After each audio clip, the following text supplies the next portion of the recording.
Magandang buhay! Today's episode, tamang-tama sa maulan at malamig na panahon. Napakasimple at napakadaling lutuin pero sobrang sarap. Magluluto tayo ng kinamatisang bangus.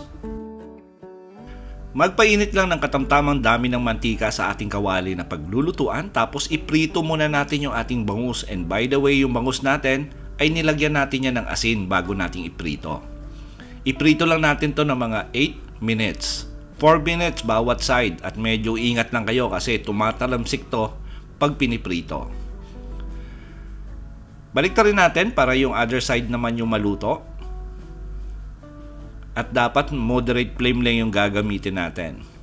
Then after 8 minutes, gagawin natin dito, hango lang natin at itatabi muna natin.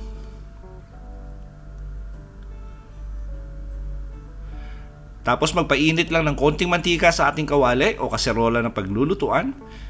Igisa muna natin yung ating luya. Yung luya natin ay hiniwa lang natin yan sa maninipis na strips.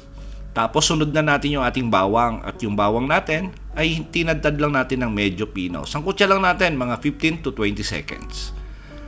Tapos sunod na natin yung ating sibuyas na hiniwa natin ng maninipis.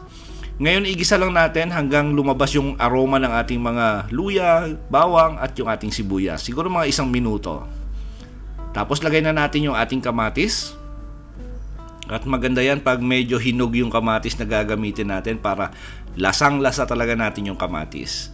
Lutuin lang natin yung ating kamatis hanggang maging pasty yung appearance or maging mushy na yung texture.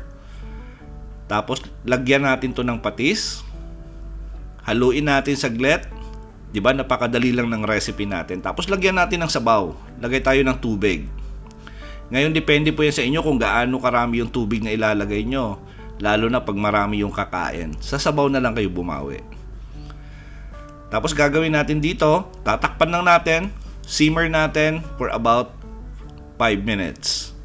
After 5 minutes, lumabas na yung lasa ng ating kamatis. Naghalo na doon sa ating sabaw. Lagay natin yung siling berde at saka yung pula. At isama na rin natin yung ating pechay.